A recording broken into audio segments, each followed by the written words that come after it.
Mr. Chairman, I'm just disappointed, Mr. Chairman, kasi pambira ka, sasagot ka ng ganyan, ghost project. Parang tinatanong ka kung tao ka, hindi mo alam kung tao ka. Harapin po ninyo 42 plunder cases.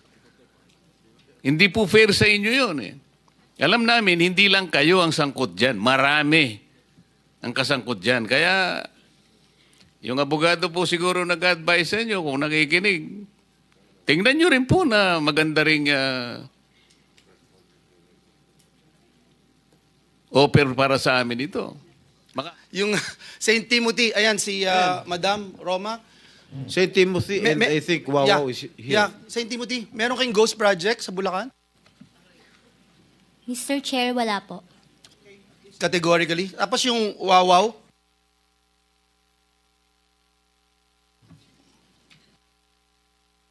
Good morning po. Yeah, can you answer yes or no? Ghost project? Can you turn on the microphone, please?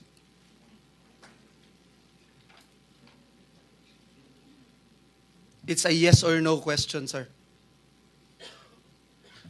Wow, you're You don't looking, even know? You're looking for your lawyers? Wow. I invoke my right for self-incrimination in your honor. Okay. Ano? Can you repeat your answer? Wow. Can you repeat your answer, Mr. Arevalo? I invoke my right for self-incrimination in your honor. My God, the question of the majority floor leader is very simple. It's very simple. Do you have any ghost project in any of the areas here in the Philippines? Answer.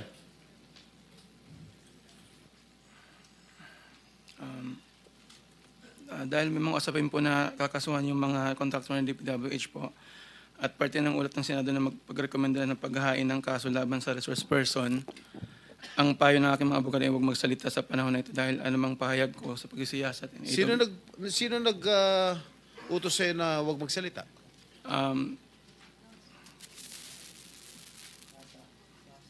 Sino? May binabasa ka ba? Ginawa ko po, Your Honor. Ano binabasa mo? Pasensya po kasi kinakabahan po kasi po. It is only answerable by yes or no, Mr. Arevalo.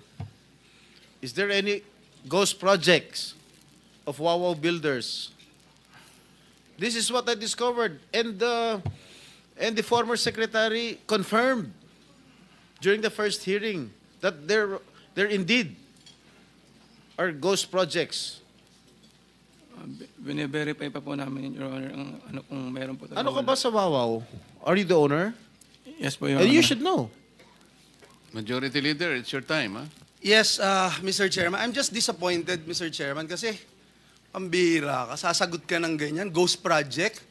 Parang tinatanong ka kung tao ka, hindi mo alam kung tao ka. Wawaw. Mr. Arevalo, kanina, nandito ako kanina, umakyat na ako, pagbalik ko rito, nakatungo ka pa rin. Sino ba talaga kausap mo dyan? Buksan mo yung mic. Wala po, Your Honor. Meron ka ba abogado? Yes po, Your Honor. Ikaw ang may-ari ng Wawaw. Opo, Correct? Your Honor. Ano ba yan? Sole proprietorship, partnership, or corporation? Sold po, Your Honor. Sole, ikaw lang. Magkano paid up capital? Magkano capital mo dyan? Nung una po is 9 million po, 2017. 9 million. 2017 po, nag-start po kami. 2017 po. Up to now. Hindi po. Sole proprietor pa rin hanggang ngayon. Apo. Okay. Paano ka naka-garner with 9 million as your capital? Paano ka nakakuha ng malalaking proyekto sa DPWH? Nag-start lang po kami nung 2019 po na may nagka-project po. 2019? Opo. Sino kausap mo? Wala po, Your Honor. Wala po. Wala kang kausap? Wala po. Okay. Involved ka sa Ghost Project? Your Honor, I invoke my right to self-incrimination, Your Honor. Ano nga? Pakiulit. I invoke my right for self-incrimination, Your Honor. What?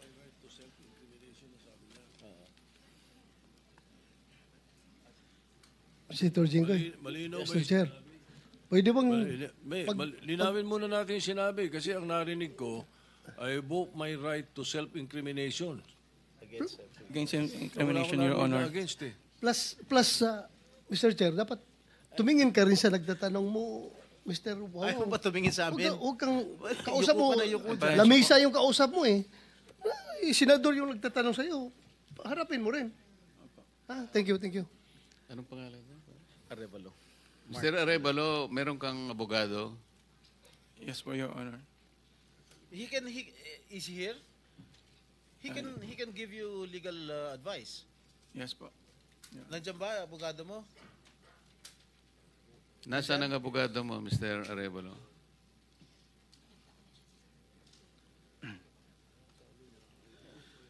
Nasagot ko po, Your Honor.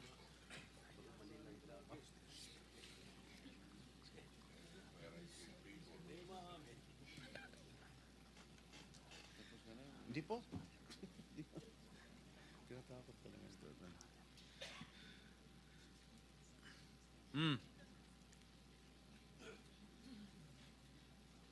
Oh, answer. Teka muna, so may in-advisean ka na ng abogado mo, ha? Mr. Arevalo, Are you involved in any ghost projects? Your Honor, I invoke my right against self-incrimination, Your Honor. Ilang taon ka na? 37 po, Your Honor. 37. Wow, bata ah. Bago ka pumasok sa mga kontrata sa gobyerno, ano trabaho mo dati? May mga, may nasa construction company po ng kamag-anak po. Kamag-anak mo? Gaano kalapit yung kamag-anak mo? Tatay mo ba yan? O pinsan? Tsuhin? Mga kamag-anak lang po, tita po. Kaya nga, sino ang kamag-anak? Wala namin kamag-anak. Tita po. Ha? Mga tita po. Tita mo? Nasa construction business? Opo. Tinuruan ka? Naglayasan po muna po. Ha? Layasan po, Ano Your Honor. yung mga proyekto mo? Ano mga nakuha mo proyekto rito sa DPWH? At saan?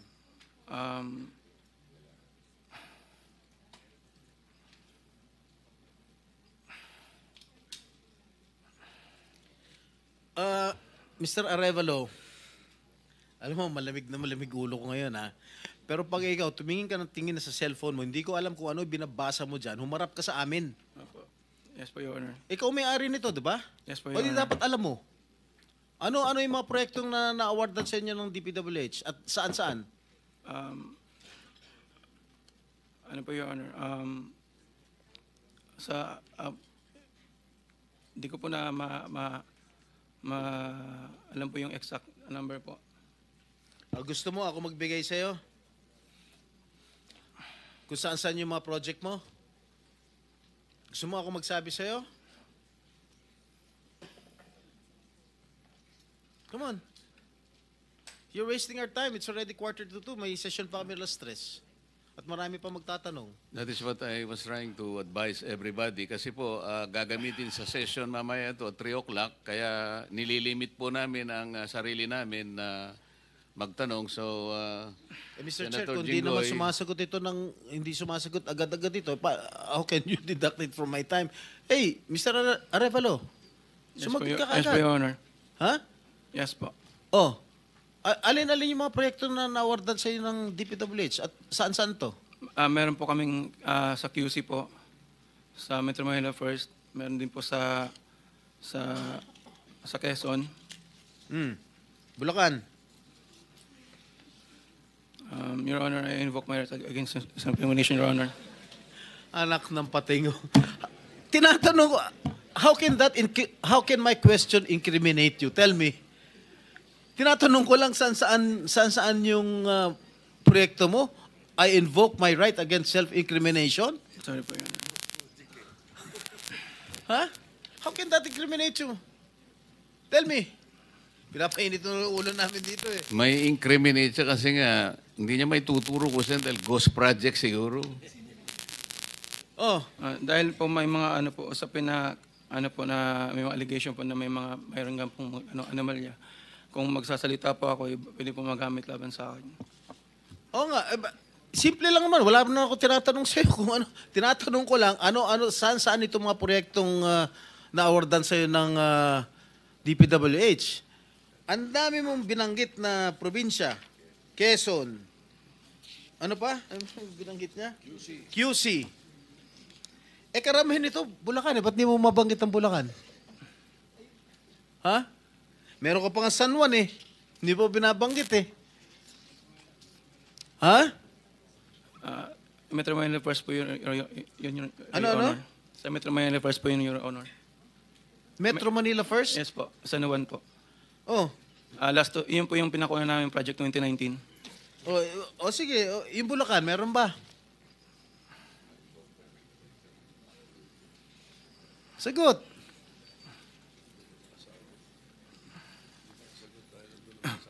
Your Honor.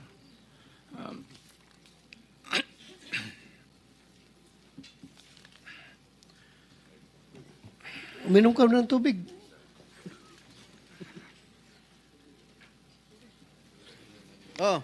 Ilan? Ilan? Di ko pa sigurado, Your Honor. Dito base sa record namin, meron kang 42 projects sa Bulacan. Meron kang 42 projects sa Bulacan. Yung bulk ng na-award na contract sa inyo ng DPWH, ang bulk no nasa Bulacan. 42. Ha? 2 sa San Juan. 2 yata sa Quezon. Meron sa Ilocos Norte. Meron sa Caloocan. Meron sa Laguna. Yan, Bulacan lahat to. San Juan. Quezon City. Tsaka identical ang presyo, ha? Identical ang mga presyo rito. 77 million, 77 million, 72 million, 72 million. Sino ba? Bakit ganun? Lahat ba last and final question. Lahat Meron ba ka ng 42 projects above, how Above? much? Yeah, 42 projects sa Bulacan. Meron 90 million. Kaya nga, above 50? Yes, above 50 million. Lahat. So, Mr. Arevalo, kung 42 projects ito, 42 plunder cases ito Kanina sinasabi namin sa inyo, kung nakikinig po kayo, makikipag-deal kami sa inyo na po pwedeng hindi na kayo ipoprosecute criminally, magturo na lang kayo. Kasi sa palagay namin, hindi kayo ang most guilty. Kapag nakapagturo po kayo nung mga kasangkot talaga dyan, na talaga sila naman ang talagang talamak na sa paggawa nito, anong malay ninyo? Baka imbes na criminal prosecution, wag na yon. Bayaran nyo na lang ang gobyerno, pero magturo po kayo. Para meron po tayong kapuntahan talaga. Kasi kung ganito na lang tayo ng ganito, ikutan ng kito, mapipilitan po, puro plunder. Harapin po ninyo 42 plunder cases. Hindi po fair sa inyo yun Alam namin, hindi lang kayo ang sangkot dyan. Marami ang kasangkot dyan. Kaya, yung abogado po siguro nag-advise sa inyo kung nakikinig. Tingnan nyo rin po na maganda ring offer para sa amin ito. Makakatulong pa kayo sa bansa. Matigil na po ito. Ilang minutes yung video? Meron ako ipapakita with the permission of the chair. Siguro 1 minute lang na video. Tingnan mo, Mr. Arevalo, kung project ng Wawaw to.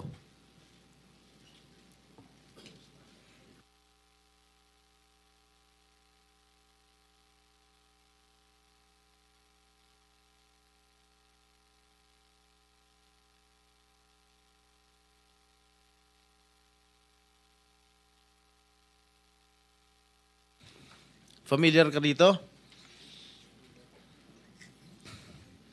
Familiar ka, Mike? Hindi po, Your Honor. Hindi. Hindi ka nga talaga magiging familiar dahil ghost nga. Tama? Yan. Ang nakalagay dyan sa report, completed. Nakakubra ka na. Nabayaran ka na ng gobyerno. Pero, hindi pa completed. Tama ba, Ms. Cabral? Are you aware of this? Ngayon lang ko lang po na nakita yung video, Your Honor. Na hindi kompleto, di ba? Pero bayad sila. Wala po akong nakikita. Sa Hagonoy, Bulacan.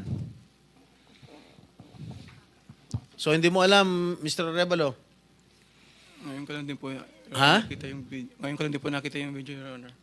Oh, talagang hindi mo makikita dahil hindi mo naman alam. Kasi nga ghost. Di ba?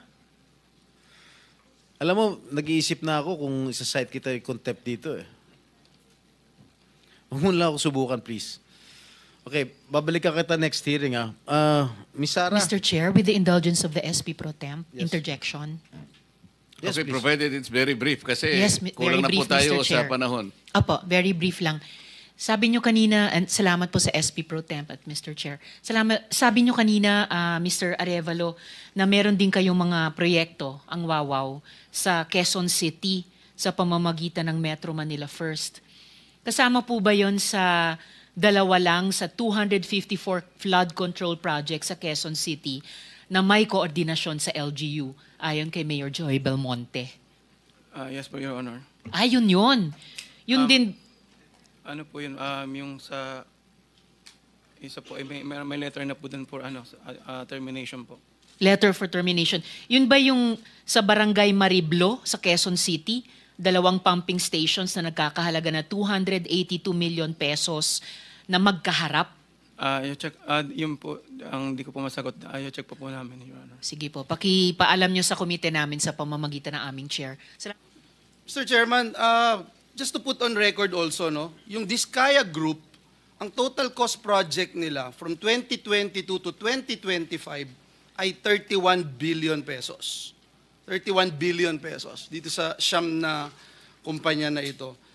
Yung Sims at yung Wawaw Builders, at dun sa 31 billion, Mr. Chairman, 3 billion nasa Bulacan, Region 3, if I'm not mistaken.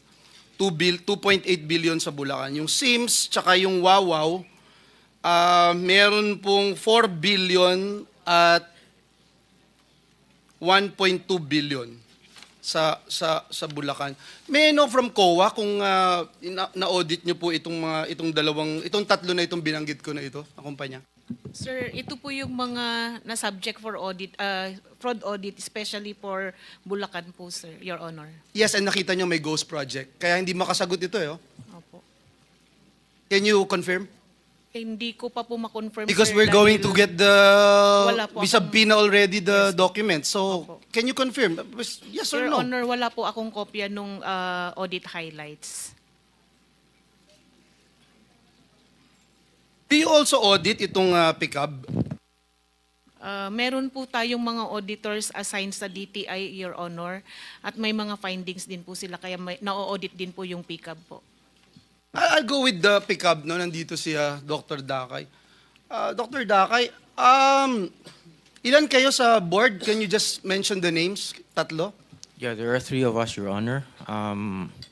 Engineer Ernie Bagaw, Engineer Arthur Escalante, and myself. Okay. Kayong tatlo, as board members ng pickup, are you also contractors, officers, or owners of companies that have government contracts with DPWH or LGUs, sir? Our company, Your Honor, does not have any projects with the DPWH.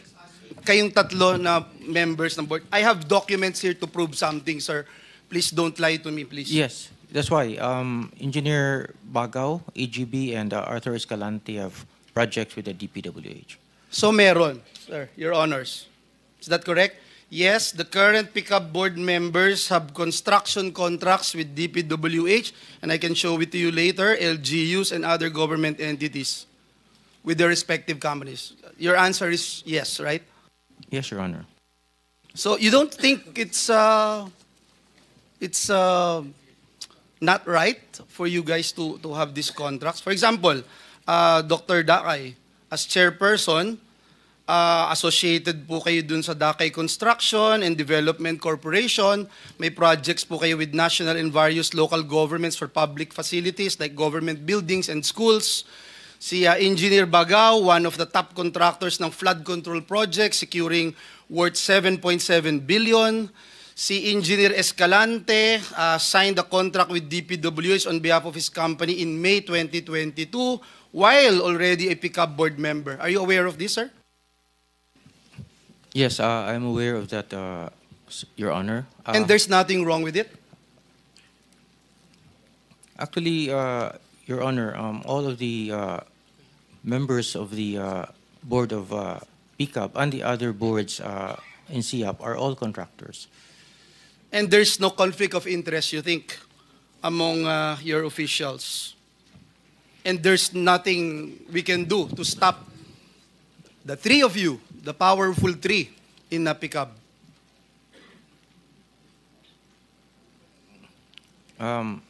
Your Honor, if I may speak for myself, we do not have any government projects, Your Honor. We used to have, but not anymore. And I will no longer belabor the issue. I think it's very clear, Mr. Chairman, what I'm trying to raise here. Yung sa DPWH, paano natin napiprevent yung pag-rent out o yung purchase ng pickup licenses? Your Honor, that is a very good question. And I'm not asking you, I'm asking DPWH. Hindi, personal opinion ko, Your Honor, Mr. Chair, hindi po dapat o hindi tama siguro ang pagpapairam ng lisensya. You are not being asked to give your personal opinion, I ma'am. apologize. This is a recorded proceedings. I apologize, Your Honor. We're talking about facts here. Thank I you. apologize, Your Honor. But I am not very knowledgeable on the procurement part. I have not been a member of any BAC. Pero again, sa pagkakaalam ko po, hindi po tama na pinagpa-rent or pinapahiram. Kasi po yung... But you are aware that this is happening? Hindi ko po. Well, hindi Come po. on, Yuse Cabral. Hindi po, Mr. Chair, Your Honor. Because I am not involved in the operation. Kayo bang na-deputize na sumagot in behalf of the department para Ako po kasi makasiguro yung, lang tayo? Opo, ako po kasi yung pinakamataasang posisyon na nandito ngayon. Kasama ko po yung mga regional director. Kasi you keep on looking at your back for every question. I So apologize. you're referring to most of them, baka you are very discomfortable with doing this. So baka meron po kayong gustong Opo. pumalit sa inyo sa ngayon. Pwede po bang matawag ko ang isang regional director? Kasi sila po yung... Regional director lang yun, lalo mo lang alam yun.